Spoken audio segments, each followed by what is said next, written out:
ओम शांति। ओम शांति। श्रीमद् भगवद गीता के तीसरे और चौथे अध्याय में कल हमने देखा कि भगवान ने अर्जुन को कर्मेंद्रिय को जीतने की प्रेरणा दी। बार बार उसे यही कहा कि हे अर्जुन, मन को भटकाने वाली ये इंद्रियां हैं और इसीलिए इंद्रियों पर संयम बहुत जरूरी है।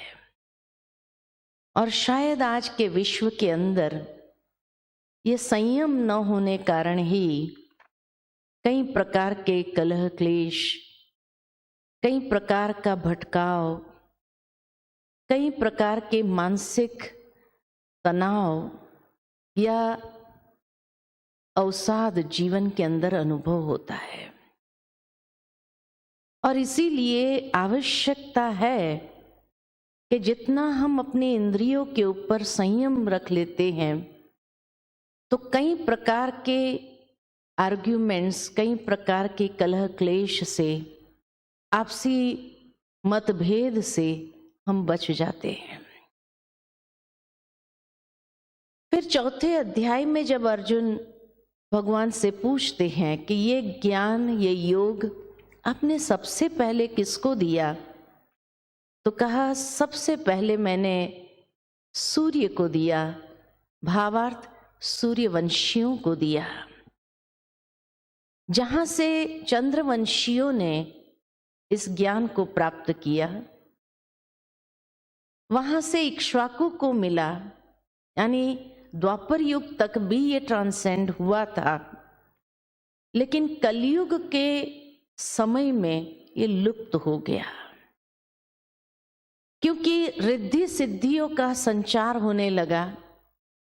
कलयुग में मनुष्य की जो प्रकृति है अधिकतर तामसिक प्रकृति होने कारण वो जीवन के अंदर सहज अचीवमेंट चाहते हैं, मेहनत नहीं चाहते हैं, और उस कारण से ये ज्ञान लुप्त हो जाता है, ये विजडम समाप्त हो जाती है।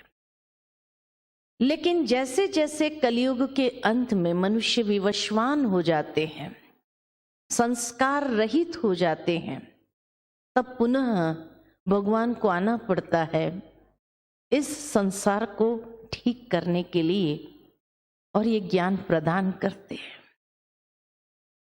लेकिन जब भगवान से ये प्रश्न पूछा कि क्या आप हमारी तरह पैदा होते हो, तो भगवान ने स्पष्ट कहा नहीं, मैं प्रकट होता हूं क्योंकि मैं अजन्मा हूं, और इसीलिए तुम मुझे इन चरम चक्षुओं से नहीं देख सकते। कौन देख सकता है? तो कहा जो वितराग, भय और क्रोध से मुक्त है, जिसने आत्म साक्षात्कार किए हुए हैं, वो मेरा स्वरूप अनुभव कर सकते हैं, अर्थात अपने तीसरे नेत्र से, ज्ञान के दिव्य चक्षु से ईश्वर को देख सकते हैं।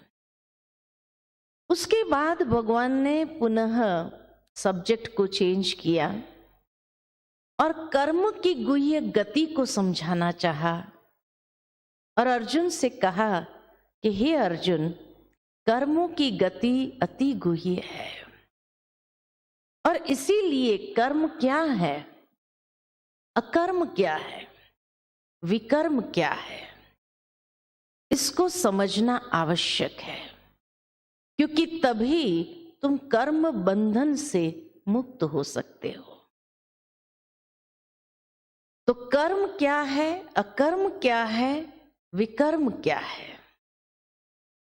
उसका अगर मैं एक सिंपल एग्जाम्पल दूं कि मान लो कि मैंने धरनी के अंदर एक बीज बोया, अपने हाथों से मैंने बीज बोया, उस बीज को सींचा, पौधा निकला, पौधे को सींचते हुए धीरे धीरे वो पौधा बढ़ने लगा और वो पौधा वृक्ष हो गया।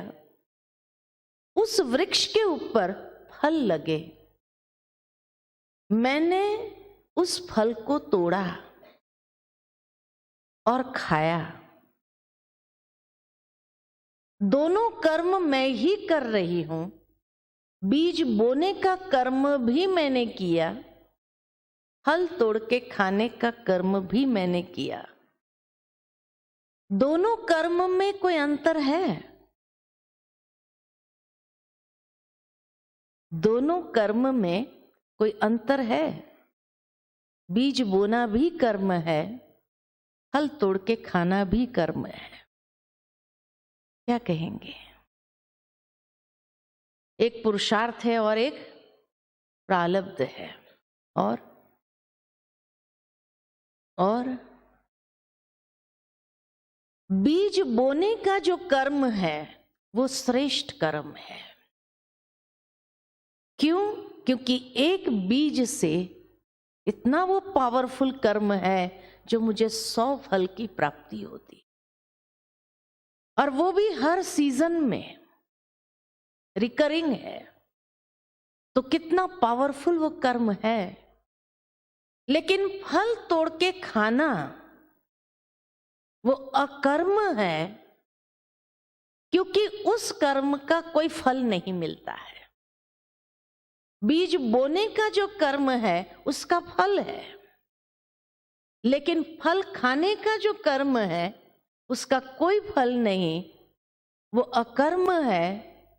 वो कर्म वहां समाप्त हो जाता है।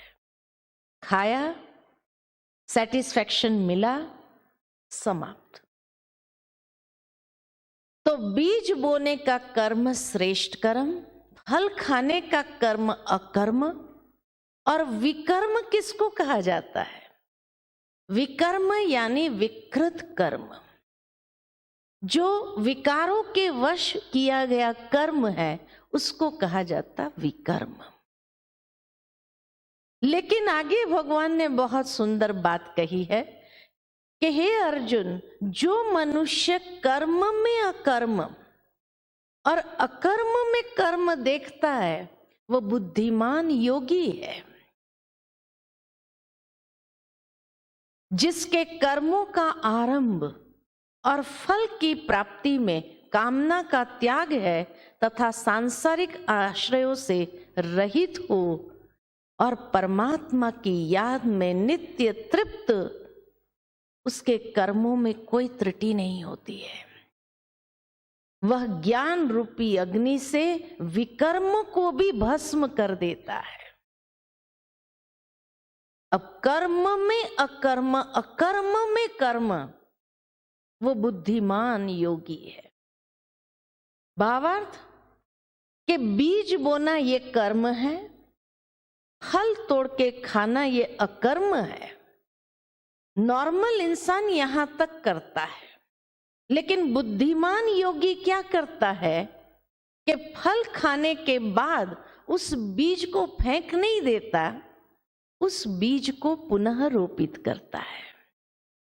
तो अकर्म में कर्म, अकर्म में श्रेष्ठ कर्म पुनः कर लेता है, वो बुद्धिमान है। मना अनेक जन्मों को भी हम संवार लेते हैं। बहुत सुंदर एक दृष्टांत मुझे यहां याद आता है कि एक बार एक सेठ जी थे। सेठ जी के 3 बेटे थे। 2 बेटों की शादी हो गई थी, छोटे बेटे की शादी होने वाली थी। अब जैसे ही शादी हुई और घर में बहू आई, तो पहले दिन ही छोटी बहू को दोनों बड़ी बहू ने ससुर जी का नियम समझा दिया। ससुर जी के कायदे बता दिए कि भाई ससुर जी का ये कायदा है कि दान नहीं करना। अब जिस परिवार से ये छोटी बहू आई थी, उसके पिता ने उसको यही शिक्षा दी, दान करना। अब यहां ससुर जी का कायदा बता दिया गया कि दान नहीं करना, किसी को कुछ देना नहीं।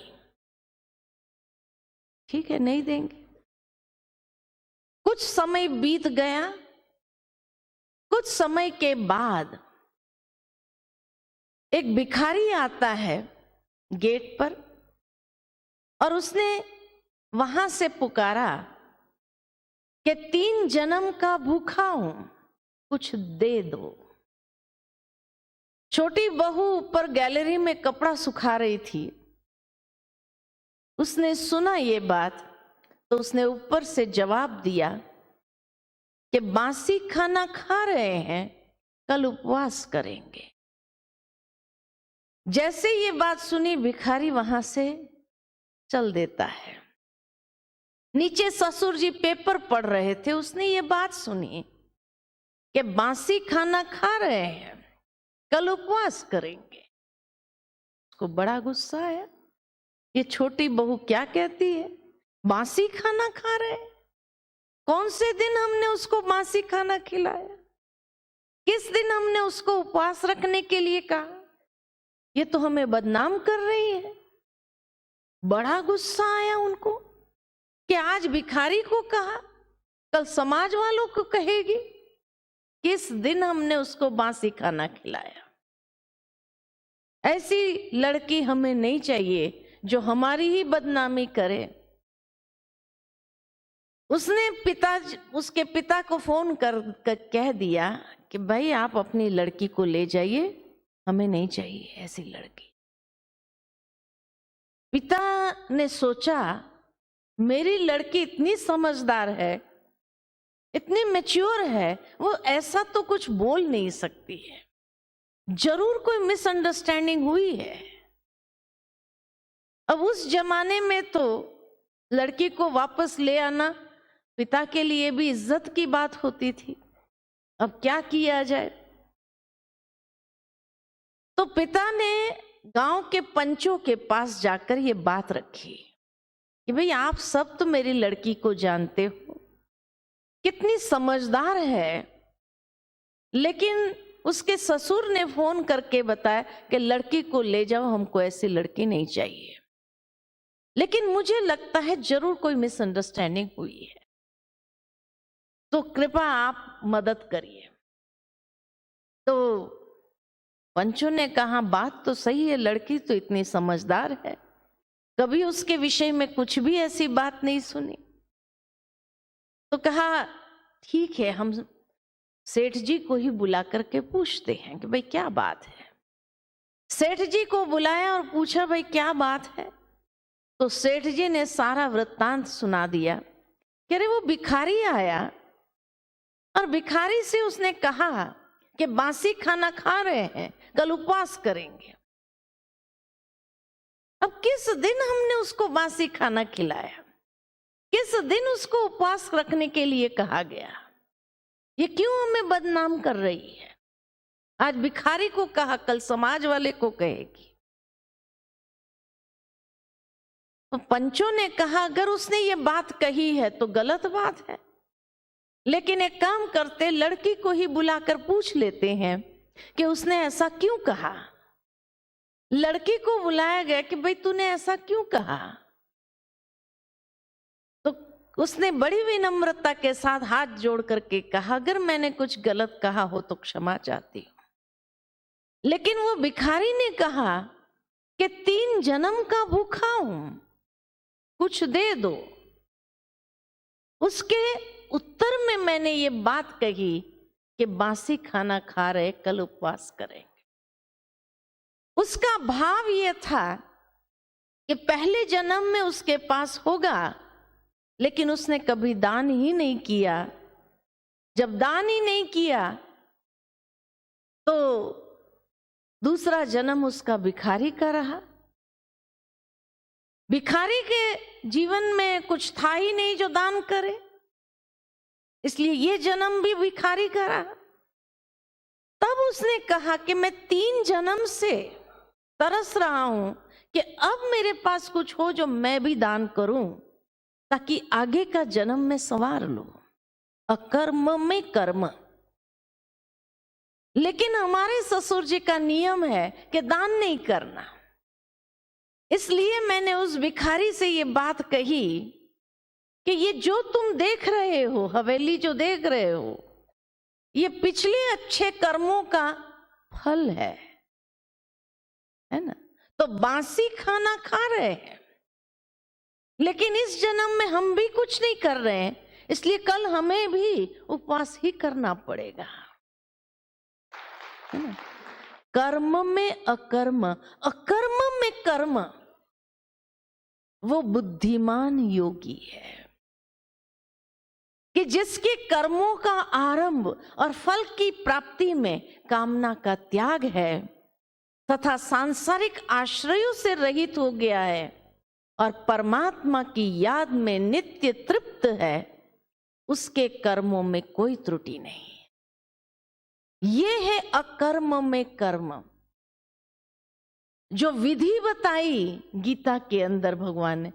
और ऐसे जब अकर्म में कर्म व्यक्ति करता है तो समझदारी से, ज्ञान अग्नि है, ज्ञानाग्नि से पूर्व विकर्म को भी वो दग्ध कर सकता है।